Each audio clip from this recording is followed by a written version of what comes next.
সবাইকে আবার একবার স্বাগতম জানাই আপনাদের ইউটিউব চ্যানেল সহজ গুরুতে। তো আজকে আমরা বাংলা ব্যাকরণের একটা ক্লাস নিয়ে উপস্থিত হয়েছি। তো আজকে আমরা বাংলা ব্যাকরণের সন্ধি নিয়ে আলোচনা করব। তো সন্ধির একটা একদম বেসিক যে জিনিসগুলো আছে, সন্ধির বেসিক যে পার্ট, তো বেসিক থেকেও কিন্তু ছোট ছোট পয়েন্টগুলো জানতে হবে, কারণ এখান থেকে কিন্তু পরীক্ষায় প্রশ্ন আসার সম্ভাবনা থাকে।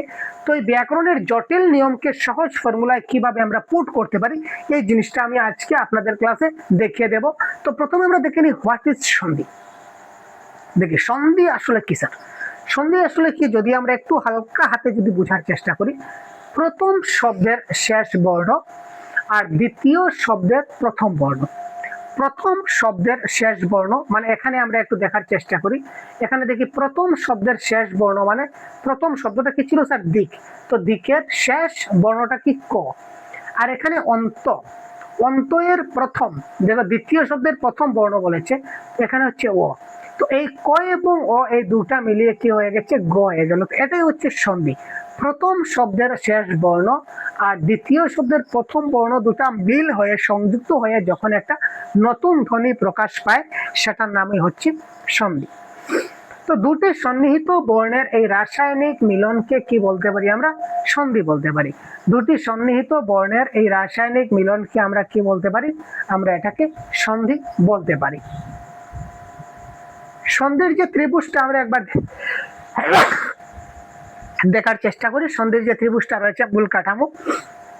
সন্ধি কয় প্রকার যদি আমরা বলি, একটা হচ্ছে সরল সন্ধি, একটা হচ্ছে ব্যঞ্জন সন্ধি, আর একটা হচ্ছে বিসর্গ সন্ধি। সন্ধি মূলত তিন প্রকার, এই জন্য সন্ধির একটা ত্রিভুজ আকারে দেওয়া আছে: সরল সন্ধি, ব্যঞ্জন সন্ধি এবং বিসর্গ সন্ধি। এবার সরল সন্ধি কাকে বলে যদি আমরা একটু স্লাইডে যদি দেখি, স্বরবর্ণ প্লাস স্বরবর্ণের যদি মিলন হয় তখন সেটাকে সরল সন্ধি বলে। স্বরবর্ণ কি করে হবে? স্বরবর্ণ কোন কোনগুলি একটু আপনাদের দেখাবো। ব্যঞ্জন বর্ণের সঙ্গে যদি ব্যঞ্জন বা স্বরবর্ণ যদি হয়, প্লাস হয়, ব্যঞ্জন বর্ণগুলির সঙ্গে যদি ব্যঞ্জন বা স্বরবর্ণ প্লাস হয় তখন তাকে ব্যঞ্জন সন্ধি বলে। আর বিসর্গ বর্ণের সঙ্গে যদি স্বর বা ব্যঞ্জন প্লাস হয় তখন সেটাকে বিসর্গ সন্ধি বলা হয়। ইন এ সিম্পল সেন্স যদি আমরা এখানে একটু যদি আমরা দেখার চেষ্টা করি, প্রথমে স্বরসন্ধি নিয়ে আমরা একটু দেখার চেষ্টা করি। স্বরসন্ধি এখানে দেখুন, হিম প্লাস অচল। দেখুন একটা সতর্কীকরণ বা একটা অ্যালার্ট আমাদের দেওয়া আছে। কি অ্যালার্ট স্যার? ব্যঞ্জন বর্ণের শেষে প্রায়শই একটি অ লুকিয়ে থাকে। যেমন ধরুন আমরা যদি বলি কল, কল, তো এখানে কিন্তু ল, এখানে কি দেওয়া আছে? ল। তো যখন ল উচ্চারণ করবো তখন একটা অটোমেটিক চলে আসবে, ল মানে ও। তারপর যদি বলি কি বলবো স্যার, যদি আমরা বলি নীল, যদি আমরা বলি নীল, তো ল, ল থাকলে কি থাকবে? ও। তারপর যদি বলি হিম, হিম, তো ম, ম উচ্চারণ করলে অটোমেটিক্যালি কি উচ্চারণ হচ্ছে? আমাদের ও উচ্চারণ হচ্ছে। সুতরাং ব্যঞ্জন বর্ণের শেষে সবসময় একটা ও কি থাকে? লুকায়িত অবস্থায় থাকে, যেটা আমাদের এই ক্ষেত্রে বলা হয়েছে। তো যেমন এই দেখুন হিম, হিম যখনই বললাম তখন হিম বলার সঙ্গে সঙ্গে হিম ও, এখানে ম যখন উচ্চারণ করবো, ম উচ্চারণ করলে অটোমেটিক্যালি একটা ও আমাদের উচ্চারিত হবে। যেমন দেখুন এখানে দেখুন হিম প্লাস অচল ইকুয়াল টু হিমাচল। যদি আমরা হিমাচলের সন্ধি বিচ্ছেদ করি তাহলে আমাদের হবে হিম প্লাস অচল। তো এখানে ম, তো ম মানে কি স্যার? ম মানে ও, ম মানে ও। আর অচল, অচলের অ, এই দেখুন অ প্লাস অ ইকুয়াল টু কি হয়ে গেল? আ হয়ে গেল। একটা সন্ধি, সরসন্ধির একটা ফর্মুলা আমরা জানলাম যে অ প্লাস ও ইকুয়াল টু আ হয়। উদাহরণ যদি দেখি তাহলে আমরা বলতে পারবো হিম প্লাস অচল ইকুয়াল টু হিমাচল। এই দেখুন ম, ময়ের অ আর অচলের ও, অ প্লাস ও ইকুয়াল টু আ মানে ওই যে হিমাচলের আ। ঠিক আছে স্যার। তারপর আমরা দেখি এবার ও প্লাস ই, আরেকটা ফর্মুলা আছে ও প্লাস ই, সরই যাকে বলা হয়, সরই। তো এটা হবে এ। যেমন নর plus Indra equal to Narendra. তো নর ও, তো র, র বলতে আমরা কি বুঝি? অ বুঝি। আর এখানে ইন্দ্রর ই, ই মানে কি স্যার? ইন্দ্রর ই, তো ও প্লাস ই কি হবে? এ। এ হলে কি হবে? নরেন্দ্র। আবার যদি আমরা ও অথবা আর সঙ্গে উ যদি প্লাস করি তাহলে এটা কিন্তু সংযুক্ত অ হয়ে যায়। যেমন ধরুন পদ প্লাস অর্পণ, ঠিক আছে, পদ প্লাস অর্পণ যদি দেখি, সুতরাং এটা কি হয়ে যাবে পদার্পণ। এখানেও কিন্তু অ প্লাস আর সঙ্গে আবারও অ প্লাস হয়ে এখানে কিন্তু আকার হয়েছে। এটা এক্সাম্পলের সঙ্গে এইভাবে হবে অ প্লাস আ ইকুয়াল টু অ প্লাস ও ইকুয়াল টু আ, এটাও হতে পারে অ প্লাস ও ইকুয়াল টু আ। এই ফর্মুলায় আমরা এটাকে পুট করতে পারি পদ প্লাস অর্পণ ইকুয়াল টু পদার্পণ। তো এই ফর্মুলায় কিন্তু এক্সাম্পলটা দেইনি, আমরা পরবর্তী স্লাইডে এক্সাম্পলটা দেখার চেষ্টা করছি। সনাতনদের হাই ভোল্টেজ স্ক্যানার, বাহ, হাই ভোল্টেজ স্ক্যানার যদি আমরা দেখার চেষ্টা করি, এই দেখুন ও প্লাস ও ইকুয়াল টু আ, ও প্লাস ও ইকুয়াল টু আ, যেমন জল প্লাস অধিপতি ইকুয়াল টু জলাধিপতি। এখানে জলের ও, অধিপতির ও, আর এখানে জল প্লাস অধিপতি, তো ও প্লাস ও ইকুয়াল টু কি হয়ে গেল আমাদের আ হয়ে গেল, তো জলাধিপতি। একইভাবে যদি বলি ও প্লাস ও ইকুয়াল টু আ, যদি আরেকটা দেখি তখন পঞ্চ প্লাস অমৃত, পঞ্চ প্লাস অমৃত, পঞ্চ তো ও, তো ও অমৃতের ও, তো ও প্লাস ও ইকুয়াল টু আ, সুতরাং পঞ্চামৃত। ঠিক আছে ভাই। তারপর দেখি ও প্লাস ও ইকুয়াল টু আ যদি আবার দেখি, তো ফল প্লাস অফল ইকুয়াল টু ফলাফল। তারপর দেখি আ প্লাস আ ইকুয়াল টু আ, এটাও কিন্তু আ প্লাস আ ইকুয়াল টু আ, এটাও কিন্তু একটা সরসন্ধি। যেমন মহা প্লাস আশয় ইকুয়াল টু মহাশয়, এখানেও আ আছে এখানেও আ আছে, তো আ প্লাস আ ইকুয়াল টু আ, সুতরাং মহাশয়।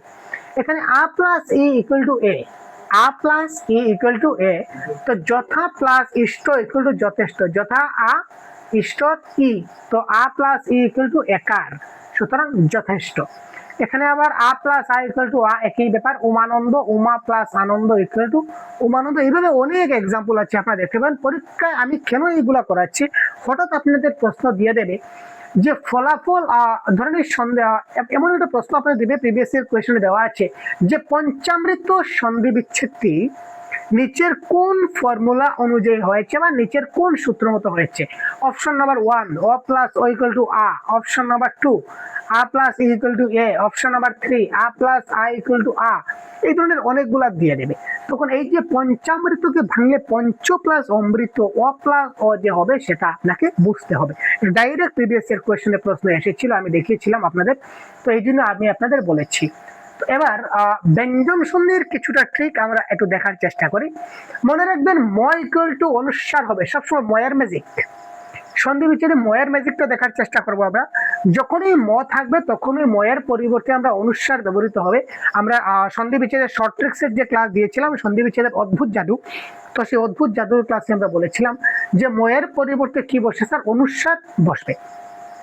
যেমন দেখুন সং প্লাস গতি, এখানে এখানে কি আছে স্যার, সংগতি, তো এখানে অনুসার, তো অনুসারের পরিবর্তে কি বসছে এখানে ময় হস। এখানে সংলগ্ন, তো এখানে অনুসার, অনুসারের পরিবর্তে ময় হস। আবার এখানে সংস্কার, এখানে সম প্লাস কার। এবার আপনারা আমাকে কমেন্ট বক্সে এবার জানাবেন যে সংসার ইকুয়াল টু কি হবে, আপনারা কমেন্ট বক্সে জানাবেন, আমি জানাবো না।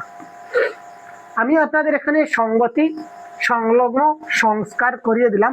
এবার সংসারটা কি হবে এটা আপনারা কমেন্ট বক্সে জানান, আমি আপনাদের অপেক্ষায় থাকলাম। পরবর্তী সময়ে আমি আপনার রিভিল করব যে আপনারা কি দিলেন না দিলেন। তো এই সংগতি যদি সম প্লাস গতি হয়, সংলগ্ন যদি সম প্লাস লগ্ন হয়, সংস্কার যদি সম প্লাস কার হয়, তাহলে সংসার ইকুয়াল টু কি হবে এটা আপনাদের বলতে হবে। আপনারা কমেন্ট বক্সে দেখিয়ে দিন। তারপর আরো অনেক আছে, যেমন ধরুন উৎ প্লাস ছেদ, এটা কি হয়ে যাবে স্যার, উচ্ছেদ। ঠিক আছে। তারপর মৃন্ময়, মৃত প্লাস ময়, বিভিন্ন ধরনের ফর্মুলা আছে। দেখুন দ থাকলে দন্তেন্ন হবে, দ থাকলে চ হবে, এই ধরনের অনেকগুলো আছে। উদ্ধার, উৎ প্লাস হার। তারপর দেখি এক্ষণ, এক প্লাস ক্ষণ বা এক প্লাস খানি, আঞ্চলিক প্রয়োগে এইগুলো ব্যবহার হয়। এই ধরনের অনেকগুলা কিন্তু জিনিসগুলো আমাদের দেওয়া আছে ইন স্লাইডে। ব্যঞ্জন সন্ধির আরো অনেকগুলা প্রকার আছে, সেটা আমরা পরবর্তী সময় আপনাদের একবার দেখিয়ে দেওয়ার চেষ্টা করবো। শুধু ব্যঞ্জন সন্ধি নিয়ে আজকে, শুধু ব্যঞ্জন সন্ধি নিলে 1 ঘন্টা 1.5 ঘন্টা লাগবে। আমি ইন শর্টে আপনাদের সবগুলা বোঝাবার চেষ্টা করছি। তো এবারে বিসর্গের খেলা, ওয়াও এই খেলা ভাই, জাম্পিং খেলা ভাই, কি খেলা স্যার, আবিষ্কার, ওয়াও আবিষ্কার। এখানে দেখুন বিসর্গের পরিবর্তে মধ্যাহ্নস্য ব্যবহার হচ্ছে, পেট কাটার স। অনেকে কি বলেছে, অনেকে বলে স্যার পেট কাটার স স্যার, তো এখানে একটা পেট কাটার স দিয়েছিলাম। দেখুন আবি প্লাস কার ইকুয়াল টু আবিষ্কার। তো যেখানে এক বিসর্গ সন্ধি অনেক সুবিধা, দেখা মাত্র কারেক্ট আনসার হয়। যেখানে এই নামক এই বস্তুটার যেখানেই আমরা খেলা লীলা বুঝতে পারি, এখানে কিন্তু অনুসার হয়। যেমন নিশ্চয়, নি প্লাস চয়, মনস্তাপ, মনো প্লাস তাপ, বিসর্গ সন্ধি নিরাশা, নি প্লাস আশা। এখানে দেখুন নি প্লাস রাশা হবে না স্যার, অনেকে আমরা নি প্লাস রাশা দিয়ে দিই না, নি প্লাস আশা মানে আমার কোনো আশা নাই, মানে আমি নিরাশা, কোনো আশা নেই, কোনো আশা নেই। মনো প্লাস যোগ ইকুয়াল টু কি হয়ে যাবে? মনোযোগ। এইগুলো বিসর্গ সন্ধির অনেকগুলা লীলা খেলা এখানে রয়েছে। বিসর্গ সন্ধি, আচ্ছা স্যার কি বলেছে স্যার? ব্রহ্মাস্ত্র। কি ব্রহ্মাস্ত্র স্যার? সন্ধি চেনার ব্রহ্মাস্ত্র। ওয়াও স্যার, কি স্যার একটু দেখি। শব্দটিকে দুটি অর্থপূর্ণ অংশে ভাঙবন। আচ্ছা ভাঙবো, কি করে ভাঙবো? প্রথম পদের শেষে কি বিসর্গ আছে? ইয়েস আছে। যদি প্রথম পদের শেষে যদি বিসর্গ থাকে তাহলে এটা বিসর্গ সন্ধি। যদি প্রথম পদের শেষে বিসর্গ নাই, যদি ভালো করে বুঝবো, আমরা কি বললাম যে শব্দটিকে দুটা অর্থপূর্ণ অংশে ভাঙলাম।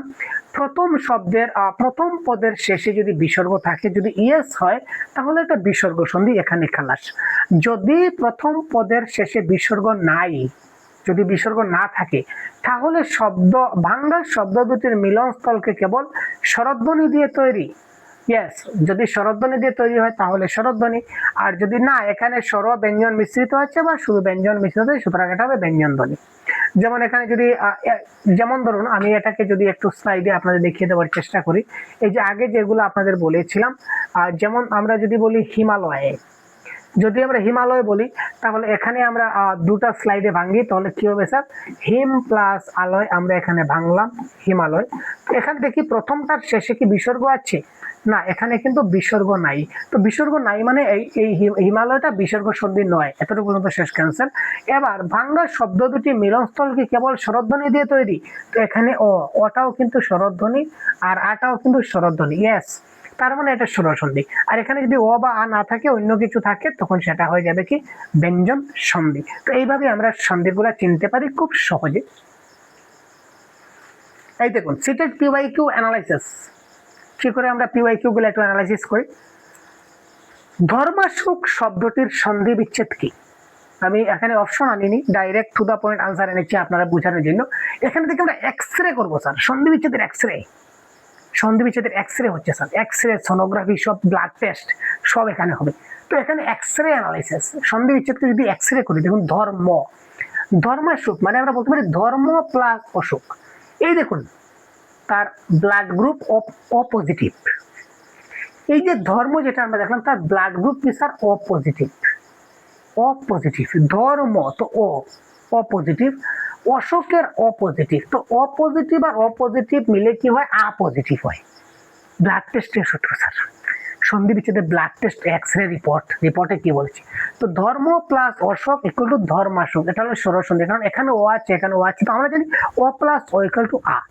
তারপর শিক্ষা নুরাগী শব্দটি ভাঙলে আমরা কি পাবো? শিক্ষা প্লাস অনুরাগী।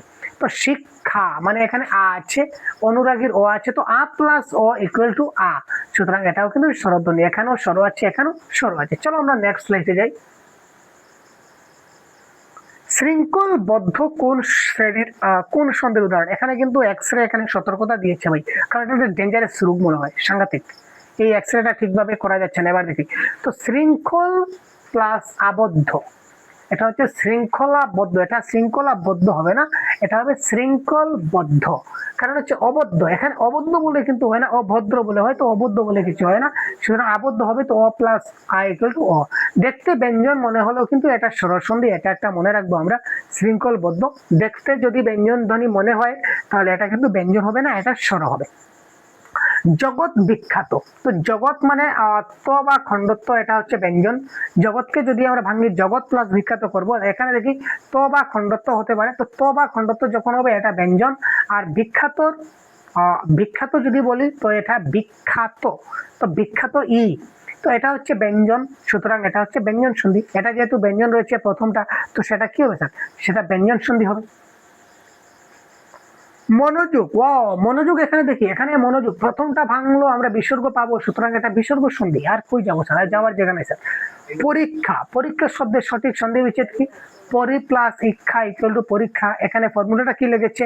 রস্বই প্লাস দীর্ঘ ই ইকুয়াল টু দীর্ঘ ই। এখানে রস্বই প্লাস দীর্ঘই ইকুয়াল টু দীর্ঘই, এটা হচ্ছে স্বরসন্ধি, কারণ এখানে ইর খেলা রয়েছে। ঠিক আছে, চলো আমরা পরবর্তী স্লাইডে যাই। আচ্ছা, এখানে দেখি অনেকগুলো আছে, ভবন, হিতৈষী, প্রত্যেক ইত্যাদি, তারপর হচ্ছে সদালাপ, এগুলো আপনারা করে নেবেন, দেখে নিজেকে যাচাই করে নেবেন। এইগুলো আনসারগুলো আপনারা দেখে নেবেন, আমি আনসারগুলো এখানে একটু হাইলাইট করে নিচ্ছি যাতে করে আপনারা নিজেরা প্র্যাকটিস করতে পারেন। তো এইগুলো স্ক্রিনশট করে নিন এবং কারেক্ট আনসার কি হতে পারে আপনারা কমেন্ট বক্সে জানাবেন আমাদের, এটা আপনাদের জন্য রাখলাম। ঠিক আছে, সিটেটে দেখুন 15 নম্বরের প্যাসেজ থাকে। পড়ার সময় সম্ভাব্য সন্ধিযুক্ত শব্দগুলি দাগিয়ে রাখুন, কারণ পরবর্তী সময় যদি কাজে আসে। নতুন শব্দ দেখলেই সেগুলিকে দুটা ভাগে ভাগ করার চেষ্টা করুন, এখন থেকে অভ্যাস করুন, যেটা সন্ধি বিচ্ছেদের একটা গুরুত্বপূর্ণ ভূমিকা আপনাকে দেবে। ঠিক আছে, তো যাই হোক, মোটামুটি আমরা ইন শর্টে আমরা দেখিয়ে দিলাম যে সন্ধি বিচ্ছেদ কি করে করতে হয় বা সন্ধি বিচ্ছেদ কি করে চিনতে হয়। তাছাড়া সন্ধি বিচ্ছেদের শর্ট ট্রিক্স, যে শর্ট ট্রিক্সগুলো আছে, তো শর্ট ট্রিক্সের ক্লাসগুলো কিন্তু আমরা অলরেডি দিয়ে দিচ্ছি আপনাদেরকে। যদি আপনারা শর্ট ট্রিক্সের ক্লাসগুলো বা সন্ধি বিচ্ছেদের শর্ট ট্রিক্স বলতে ক্লাসের নাম দেওয়া আছে অদ্ভুত জাদু, যদি আপনারা সেই অদ্ভুত জাদু ক্লাসটা দেখে না থাকেন তাহলে অবশ্যই আপনারা সেই সন্ধি বিচ্ছেদের অদ্ভুত জাদু ক্লাসটা অবশ্যই আপনারা দেখে নিতে পারেন, আপনাদের যথেষ্ট কাজে লাগবে। তো আজকের ক্লাস এই পর্যন্ত আমরা বিদায় নিচ্ছি, পরবর্তী অন্য একটা ক্লাসে আবার আপনাদের সঙ্গে কথা বলবো। ভালো থাকবেন, সুস্থ থাকবেন এবং পরবর্তীতে কোন টপিক নিয়ে আলোচনা করবো সেটা অবশ্যই আপনারা আমাদের কমেন্টের মাধ্যমে জানিয়ে দেবেন। তো আজকের জন্য এই পর্যন্তই, ভালো থাকবেন, সুস্থ থাকবেন, আমাদের সঙ্গে থাকবেন, ধন্যবাদ।